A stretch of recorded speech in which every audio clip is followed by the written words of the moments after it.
वाहन बाजारांमध्ये आज नागरिकांची गर्दी पाहायला मिळते। आज विशेष म्हणजे आज गुढीपाडव्याचा सण आहे आणि मराठी वर्ष नवीन सुरू होतंय। या ठिकाणी आज ग्राहकांनी जे गाड्यांचे शोरूम आहेत त्या नवीन गाड्याची खरेदी आज नागरिक करत आहेत। तिथे बीड शहरातील जे 4 व्हीलरचे शोरूम असतील, 2 व्हीलरचे शोरूम असतील, हे ट्रॅक्टरचे वगैरे शोरूम असतील, या सर्व ठिकाणी आज नागरिक गर्दी करतायत। आपण पाहू शकतो, मी बीडमधील एका 2 व्हीलरच्या शोरूममध्ये आहे। या ठिकाणी नागरिकांनी प्रचंड अशी गर्दी केलेली आहे।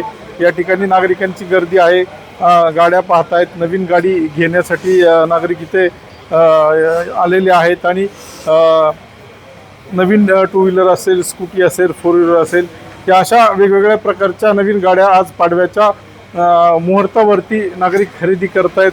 तर या शोरूमचे जे ओनर आहेत त्यांच्याकडनं आपण जाणून घेऊया काय परिस्थिती आहे आणि आत्तापर्यंत किती गाड्यांचा सेल झालेला आहे। आज पाडव्याच्या मुहूर्तावरती नागरिक गर्दी करतायत आणि सर काय सांगाल, आज शोरूममध्ये एवढी प्रचंड गर्दी आहे, कशाप्रमाणे आज सेल होतोय? जे मागच्या वर्षीप्रमाणे आणि या वर्षीमध्ये काय फरक वाटतो? मागच्या वर्षीपेक्षाही यावर्षी खूप चांगला प्रतिसाद आहे आम्हाला। जवळपास आमची 300 गाड्यांची बुकिंग होती व डिलेवरीसाठी कस्टमर यायला सुरुवात झालेली आहे व लोकांमध्ये खूप उत्साह वाटतो आहे आता सध्या पाडव्यासाठी।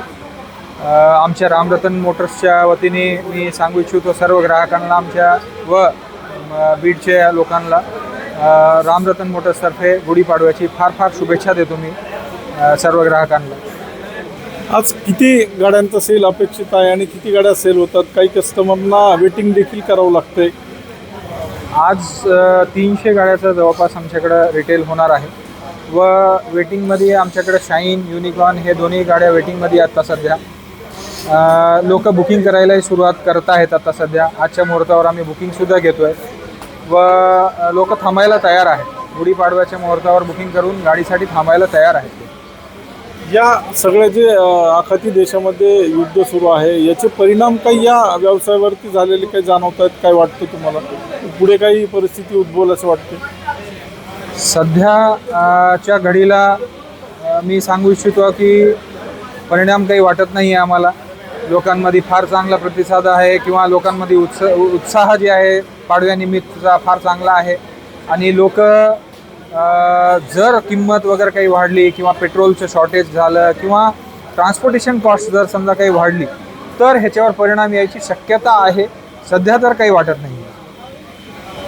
पाडव्यानिमित्त जे शुभ मुहूर्त मानलं जातं, या पाडव्याच्या शुभ मुहूर्तावरती सोनं असेल, कपडे असतील, वाहन असेल, घर असेल, प्लॉट असेल, याची आज नागरिक खरेदी करतायत आणि याच शोरूममध्ये आपण पाहिलं की त्या नागरिकांची प्रचंड अशी गर्दी पाहायला मिळाली आहे। LS मराठीसाठी दीपक जाधव, बीड।